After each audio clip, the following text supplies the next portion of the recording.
are excited to be here. I'll talk. Move me down a little bit. Bishop Rick. We are really excited to be here. This is not a regular drum clinic. I just want to, make sure you make that clear. This is a master class. Does anybody know the difference between a drum clinic and a master class? No? Let me explain that. A drum clinic is, you still teach, but it's more show orientated. Chops and all the stuff you want to see. But in the same breath, though, what we get called to do is the clinics and the master class, where we're breaking stuff down. Because a lot of times in our field, where we play for a lot of the bigger gospel and pop artists, people are normally attracted to the gospel flavor of playing. People that come from metal, rock, Latin, different things, and they want to learn it, but they run into drummers that can't explain it, that can't teach it, and things like that. The thing with me and Joey, we can actually teach everything that we're talking about. We both read music. We both can break it down full-fledged. So this is going to be a very intimate type of clinic. Like I said, we're going to play some tracks. In the middle of the tracks, we'll stop and answer questions about what we did within the song. Then once we're done with the set, then we'll just take time and y'all can ask us 100,000 questions, and we'll just we get into everything: music publishing, licensing, how the drum industry works, how it pays, how tour is, how to handle yourself spiritually while you're on tour. And anything you can name, we'll answer how to get endorsements once you get there, all that. So, all right, Joey. Yeah, we didn't get that much tonight. How y'all doing? Good. As you can tell, I am the character of the bunch. It's good to see you all. Great to see you all. I'm Joey Oscar. I don't work with people from Campbell. He pretty much explained everything we're going to be doing tonight, so I'm just kind of letting you know a little bit about me. Kim Burrell, Lawrence Day, Denise Williams, travel with them. Lana Adams, my brother, is Michael Stampley, did work with him along with Aaron Lindsay. I did the last two Dwayne Woods songs on there, those albums. James Fortune, first record. Kathy Taylor, and this goes on and on. But enough with that. Y'all ready to get started? Yeah. Yes. Yes.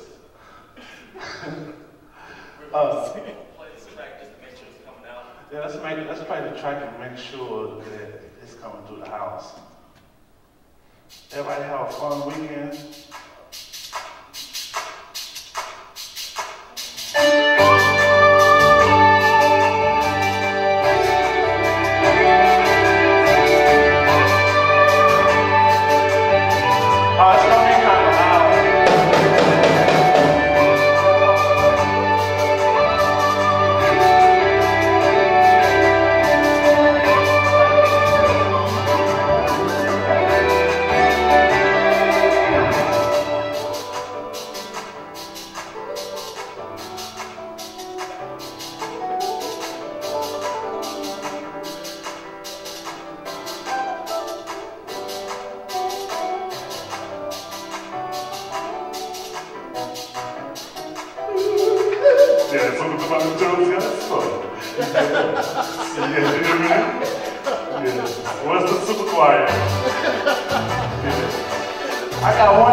There are certain things that we can play, that we want to play, as far as like certain music, but we know we can't do that Just out of respect. Y'all do understand that, right?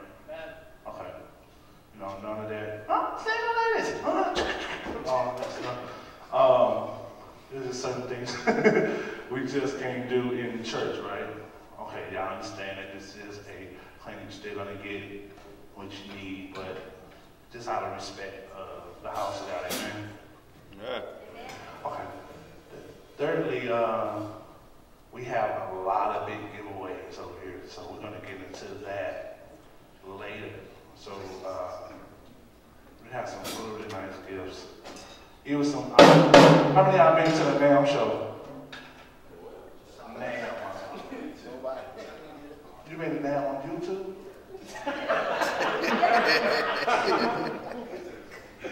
Yeah. Wonderful. Cool. So some of y'all know how it works. know how it works. We can actually want to explain this later, or want to explain it now?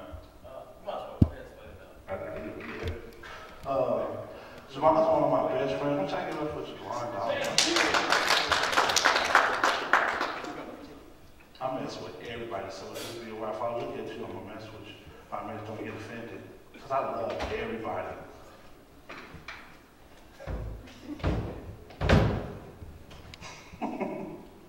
So you know, I mess with everybody.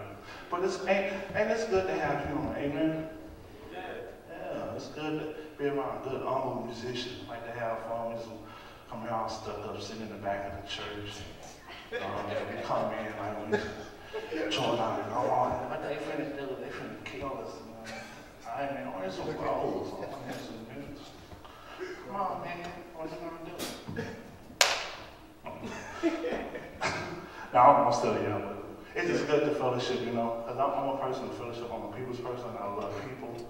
I love God. And the main thing with me is relationships and growing with people. And we all grow together. Amen? Amen. I think that's the most important thing. Going in the body of Christ together. I'm talking y'all ears out. Okay, I'm going to get past this. Yes. This is a well. I was at NAM and I was blessed to get a newer endorsement. Oh, also I endorsed. Javon can say what he can endorse. Because I don't like saying what he endorsed because I'm not here to promote them. Okay, I endorsed Access Percussion for endorsement with them. That's the paddles.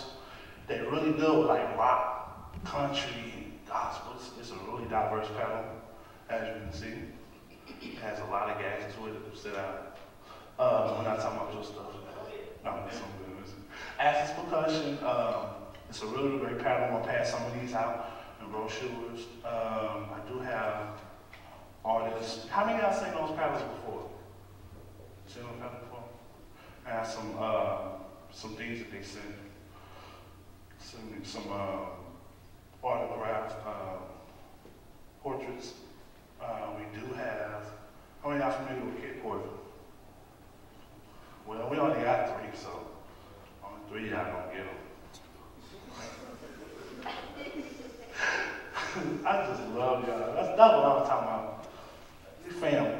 As you can see, me and Javon have 100% endorsement with Kickport. They send us Kickports. We're going to be on these. We're going to see our faces on the new line.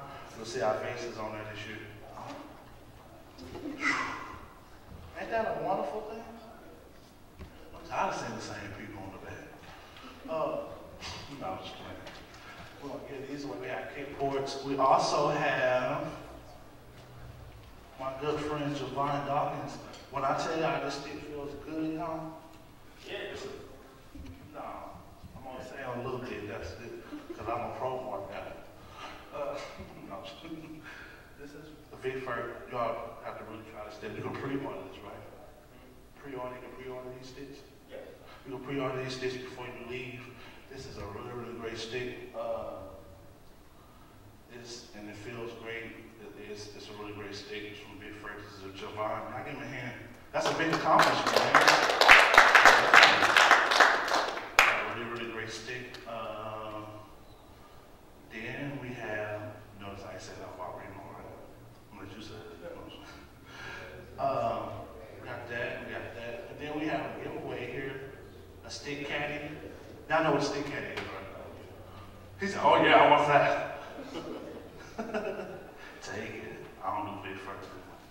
Let me explain this while I'm holding this, I'm sorry. There was a test that was done on this rug. It's not a rug. They call it the Black Widow drum rug. And it was tested on ice. They was actually in an ice skating rink. And they had it sitting. And this thing doesn't move. Your drums doesn't move a bit. Like it sticks there. It's like, it's crazy. You have to see it in person. But we have 2 of these to give away tonight. And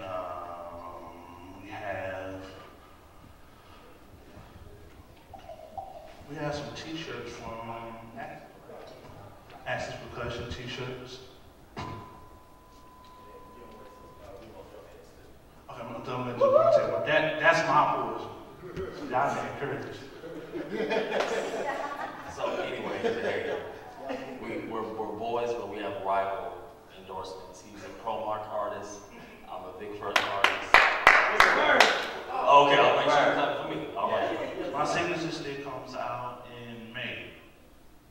And, don't you got the demos here? Prototypes? Or whatever, the 737s? Yeah, 737. Okay. Well, 737. Okay.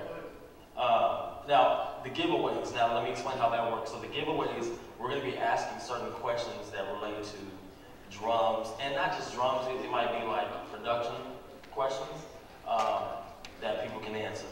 And if you get the right answer, you will win either a kick port or the Big Verb stick holder or Okay, I'll tell you. And there's different sizes of remote heads here. Now, the really, really hard questions I'm going to ask, you're going to get. Anybody ever heard of the Power Sonic remote? Is it a blessing? Who's used it in the studio? Have you used it in the studio before? Yeah, this ain't no game. So, for those of you that grew up in old school church, you remember when we used to put the pillows in the bedroom, the muffler? Y'all remember that? Yeah. Shut it down, you don't need it no more. That's what remote there. We ain't gonna talk about that because that's who Joey's with, so we're not gonna talk about that. So that's how you win the giveaways, is by answering the questions correctly.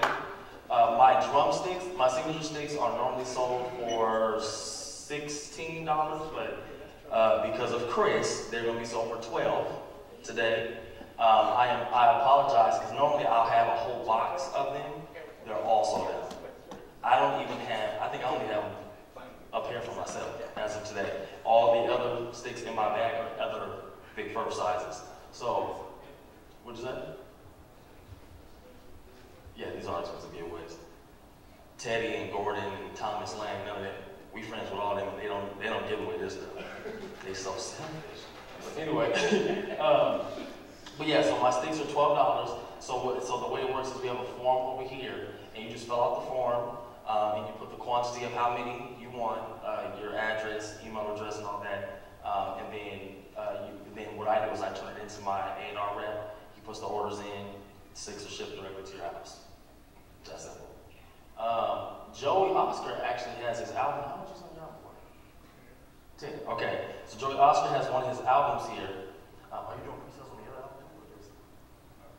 Because you got 2 albums. Are you doing pre-sales on the other one? Okay. Okay. Well, Joey Oscar has a newer album on iTunes that you can also purchase, and then he also has his album here called Spiritual Crossover, which y'all need to listen to number, what was it, 2? 3? You know what I mean. Number 2, though, is very inspiring. So his CD's for $10, and he has, 30 here today? I think that's pretty much it. So we're gonna have fun. Y'all ready? Yeah. Y'all, come on now. Yeah. Oh, I'm sorry. I didn't even say the feature. This is featuring Maurice Fitzgerald on bass. Those of you that don't know who that is, bass player for Fred Hammond, John P. everybody else and their mama. Nikki Ross. You guys know who Nikki Ross is? Yeah. Who else? Is Kurt on there? Oh, she sings for Kurt Franklin. I'm sorry. She sings with Kurt Franklin. I'm sorry.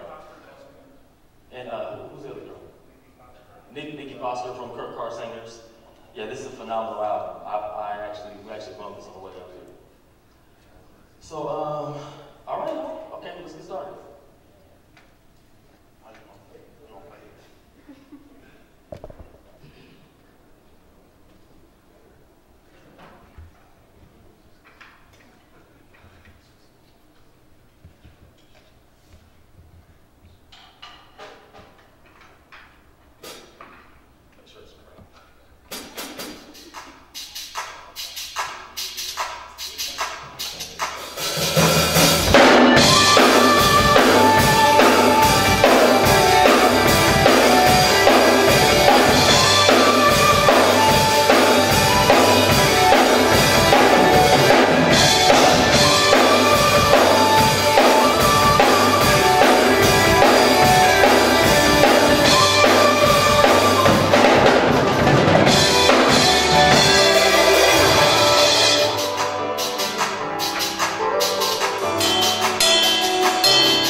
Yes, he played that all the way down to the finish with a growth stick. Wasn't this wonderful? Yeah. Y'all give Javon another hand.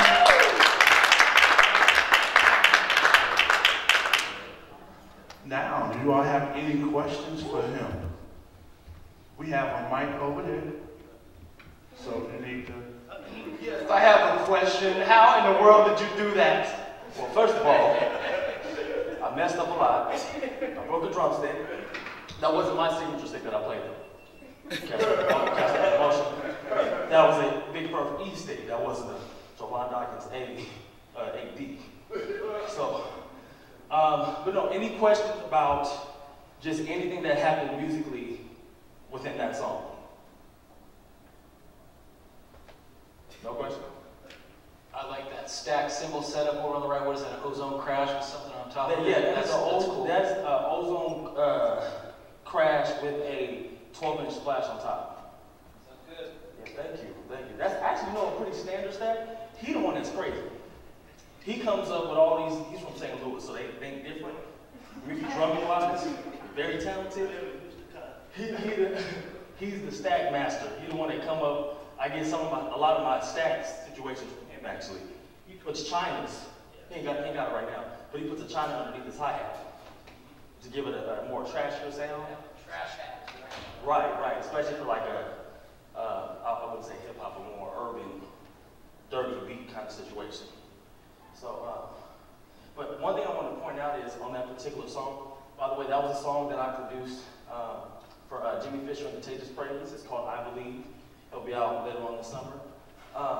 That song is more of a contemporary worship song. So that's a song where you kind of have to just play the record. Like even what I did now is not what I would actually do, what I actually do on the recording of that record. I'm a lot more disciplined on it because that's a record where you just have to play the music, and that's another thing you want to really implement. There's a time and place for everything drummer-wise. When it comes down to me and Joey get called a lot to do what you call drum samples. That's a behind-the-scenes kind of thing. That's not necessarily producing. That just means a producer will call you in to sample your drum fills and licks and stuff that you do, and they'll take that and sample it, and then what they'll do is they'll program it with their claps, their 808s, and make it blend to give it a different feel. Me and Joey, I'm not gonna say we're the only ones, but me and Joey are probably one of the most sampled drummers in pop, for sure. A lot of people don't know, Joey was actually the session drummer for Rodney Jerkins, Dark Child. He's used Joey samples on the Ray J. Blige records and CC Wines and what was the other one? It was BB Wine and BB, all kinds of stuff. This song you like. Yeah, so that's another position in the industry that a lot of people don't know about. That if you're good at playing a record and knowing how to play patterns, you can get those kind of calls where you're not just going on tour or you're not just getting called to just play in the studio. But in the pop industry, as you guys know, there's not really any live drums. So they'll call you in to play on like rolling SPDS pads or the B drums, or they'll take your live drums and just chop them up and mix it with claps and make it feel a certain way. So like I said, he's worked with Rodney Jerkins. I've worked with Chris Washington, Brains to Milo. They've used my stuff on the Pink records, the Jamie Foxx, Blame the Remix, all kinds of stuff. So we understand patterns, that's why we get those calls. So that's why it's really, really important to understand how to play patterns versus let me chop every 4 or 8 bars. Because I know you guys hear about, stay in the pocket. But a lot of people don't get what the pocket is. Pocket doesn't always mean simplified. Pocket just means placing things in the right place. Instead of filling it up when the harmonies are coming in, just crescendo on your cymbals and let it breathe, and then come back. Any questions on that? So can you explain being disciplined versus just like In a record situation, the difference between being disciplined means you're just doing less. You're focusing more on locking in your groove more than you are. Okay, let me bust out all these ghost notes. Like for example, like instead of versions.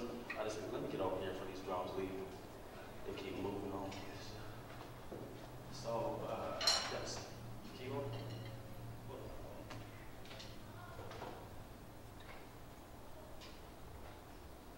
Okay, so for example, I'll play two versions of this beat. So, this is, I'm going to lay down the groove and then I'm going to do a fill. What's your name? Bobby. I'm going to do fills. Yes. That would probably not be necessary, and then I'm going to play it the second time a different way. And instead of doing chops, I'm going to do what's called phrases. Okay? So this is the busier one. So this is the groove.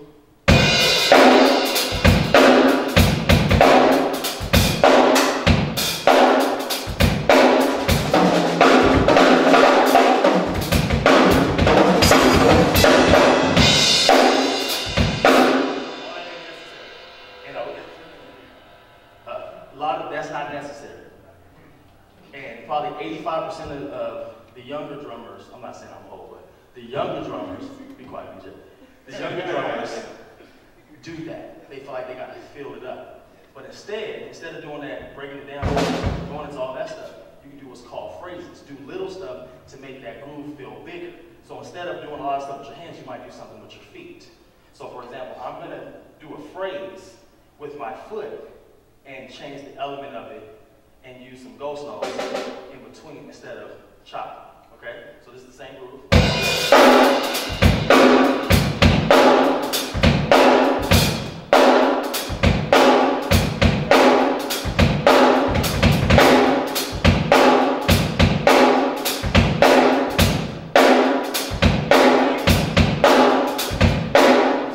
Okay, let me explain this more. So I'm going to call out phrases.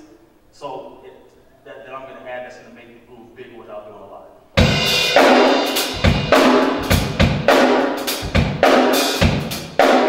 Phrase.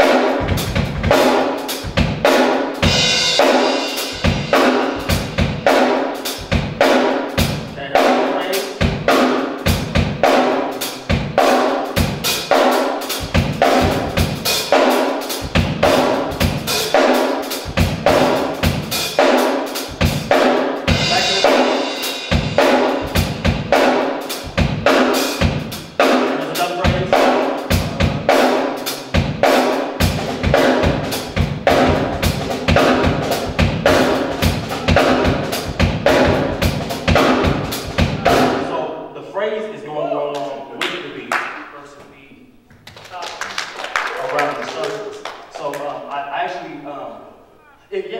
It feels better, especially if you're playing, those of you that are going to go on tour or already been on tour and playing with a big band and stuff, that makes the bass player feel at home because now you're leaving some space. Because a lot of times, a good mentor of mine, his name is Ricky Lawson, he taught me, those of you that don't know who he is, he's Michael Jackson's drummer, Stevie Wonder's drummer, everybody can name. And he told me, we were at his studio in West Covina, California, and he told me, he said, Javon, he says, if you can't play a groove without moving, you're not ready. Now, that changed my whole thought process of what he was saying. He was pretty much saying the reason why he's the most recorded drummer ever of all time is because he's disciplined enough to not change.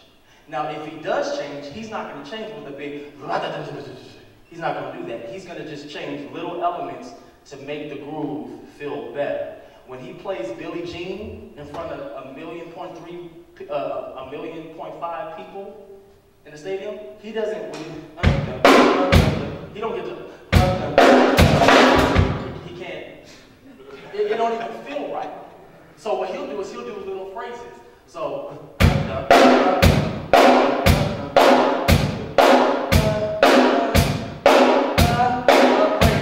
wait, sorry.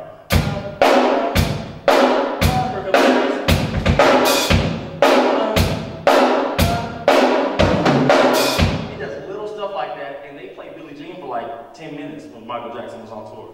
So that's the difference between phrasing and chopping. Does that make sense? Okay. On the phrasing versus chopping, because I really want you to get that. That's big. Does anybody have a question on what the difference between phrasing or chopping? No? You sure? Okay. Next one.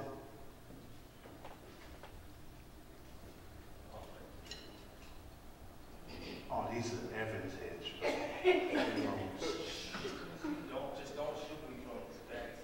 Shoot me from the front. No, you don't play these, you play that. Evans. Remo. That's a total big difference. That's a total big difference. See, you like Evans? Come on over with the table is spread. And the hands are getting going strong. That's just sit over down. Yeah.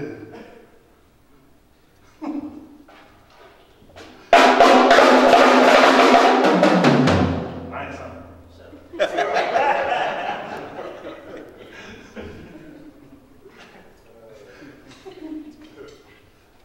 Ain't the Lord good? Just a touch. Yeah. Smooth, man. Like the way it feels.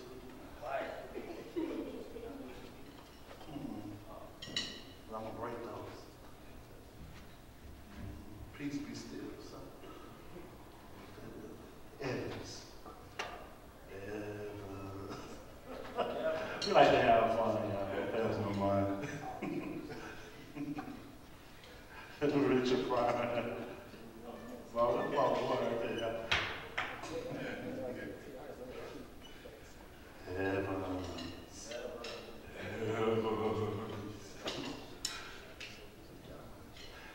Thank you, man, for Javon.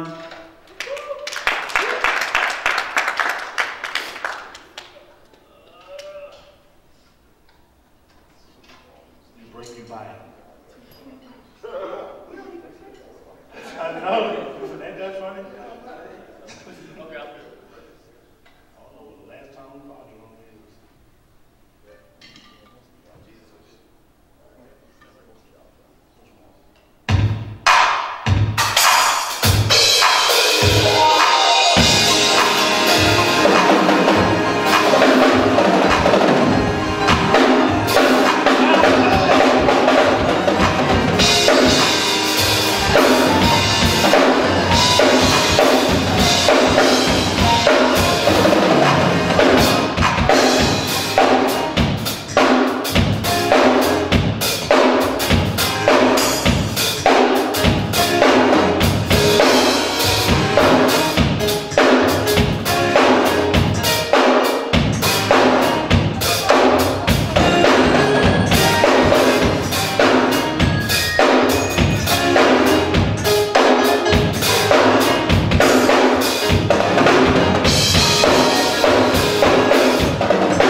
know what? I am blessed. Let me tell you, I'm going to tell you what typically happens. I'm going to tell you what God did. Oh, you feel that? Oh,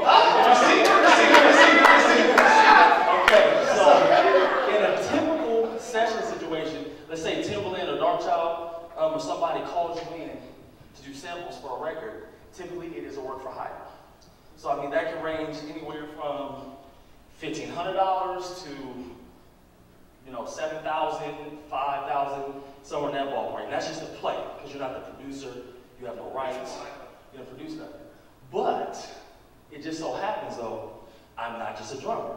I'm a score producer and songwriter myself. I'm signed to APP Foxhole Productions, which is Jamie Foxx's label in North Hollywood, and our publishing is through Universal. So when I play, I get the production percentage automatically because of my status with them.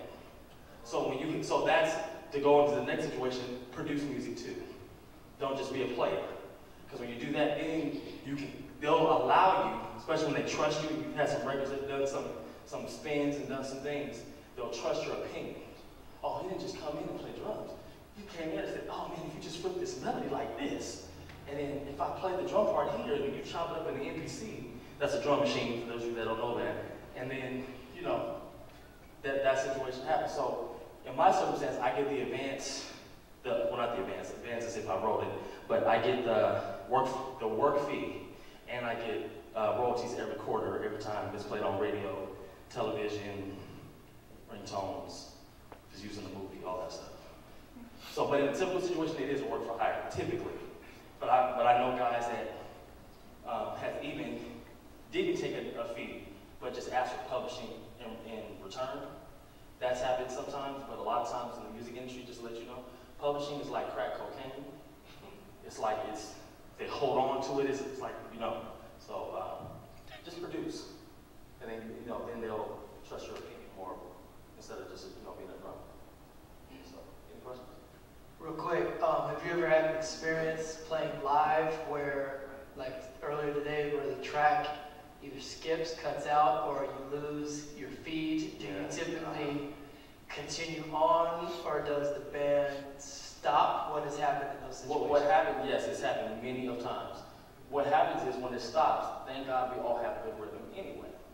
So when it stops, we just keep going. I would either have to take off the in-ears, wave the engineer down at the time or whatever, and then he'll fix it, and then, but we won't turn the click track on. The click track is off for the rest of the song.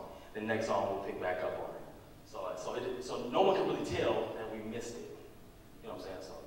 But yeah, so it has cut out before, and we just keep going with the flow and stuff like that. Now, on the bigger tours, that's a no-no. If we lose a feed, the engineer's fired. It's real cutthroat. Just think about it, you're performing in front of 30,000 people in, Rose Garden or Key Arena or Staples Center or whatever, and it cuts out, because see, what happens on the road, there is vocal stems attached to that click track, right, which makes it different. You're not just playing to a clap, a snap, and an 808. You're playing to that clap 808 plus Beyonce's vocals that are aligned in that Logic session or Pro Tools session. Okay, so there's no such thing as if it cuts out, kind of thing. Now I don't want to get in trouble. The stems that artists use on the backgrounds, that doesn't mean that the background singers are not singing. They are. They just put the stems in there just so that way more of the vocals for the artist is there.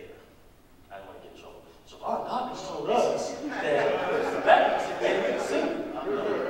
Get that clear.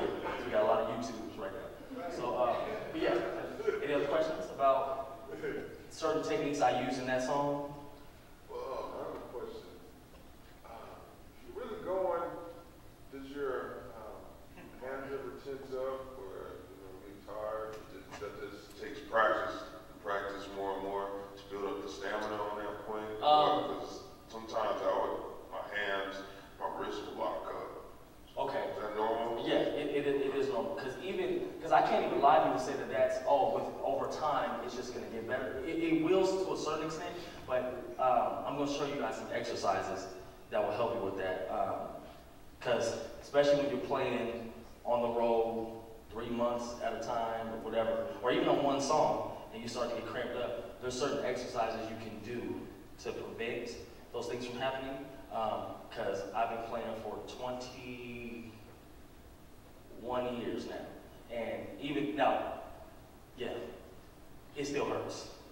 But I've learned techniques though that changes, like for example, you take the sticks like this. I learned this from Tony. If you take the sticks like this, every time before you play, take this hand here, and like this, and then opposite hand here, reverse it, and stretch it like that.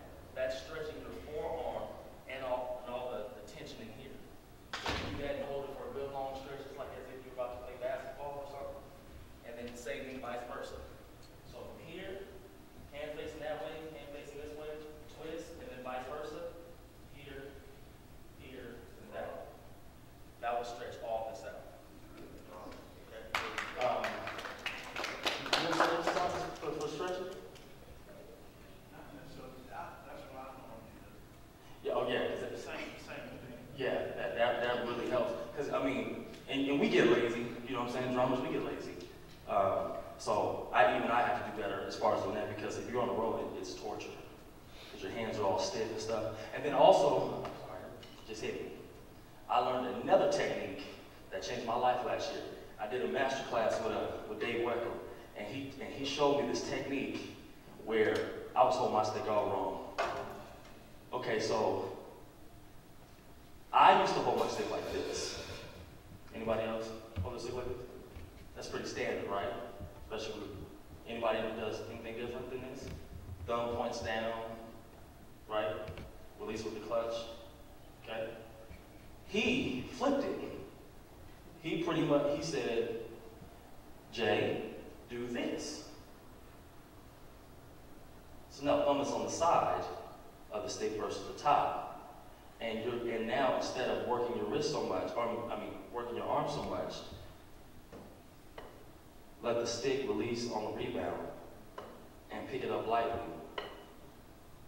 You guys catch them? So that way when you're playing, because you know when it's time to do fast rolls, what we do? We tense up, right? We go, and we think that makes us faster. But really, by you keeping it sideways with your clutch loose and having your stick more on your fingertips, it's gonna take time for you to get used to it, because it took me a while too to get used to it, because you think the stick's gonna fall out and you think your power's not gonna be there. But Dave Weckler plays with power, doesn't he? And with precision, and he's fine. So when he plays, you know, he's not tensing up on here before he gets to the roll. He's allowing the bounce to control everything he does, and then he just places his rolls according to the bounce. So it's almost like he's timing it. So instead of boom, da, boom, I'm sorry, I'm beating on you. In trouble. I'll do like boom, boom, two, first field. Do we all do that? Thank you, Reverend. Thank you, Bishop. So, two, comes the field, one. We all do that, right? Where we tighten it up and then we think that's going to make us faster. So, instead, time to rebound.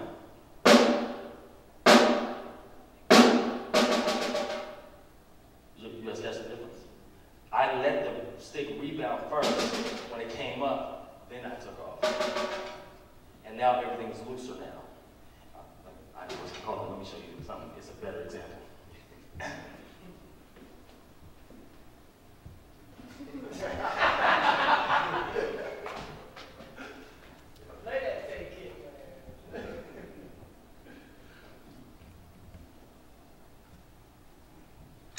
Okay, so I'm going to do a roll. Okay, so the regular roll is right. Okay, so so the old technique, it would be like this. Okay.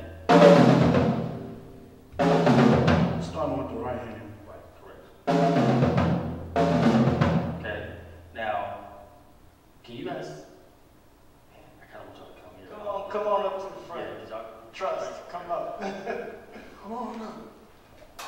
Drop it down in the offering bucket. Don't be afraid. Come on, don't be afraid. I told you it's interactive, man. It's interactive. So, the regular roll is, okay,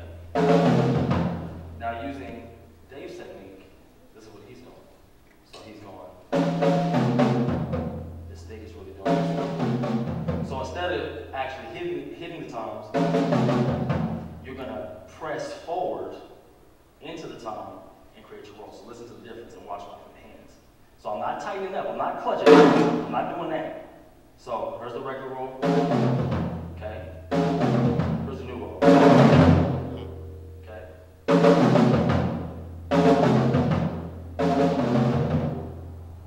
Now, I actually didn't mean to change my rhythm, but because of that rebound, it naturally did that. So that's how you make it sound like you're doing more than what you're really doing, okay? There you go. And I'm pressing forward. Regular one. So imagine in a group situation, if you're playing it, right? And you want to go fast, we're going to tighten up. And then we're hitting on the rims, we're hitting splashes, right? Okay, watch the difference.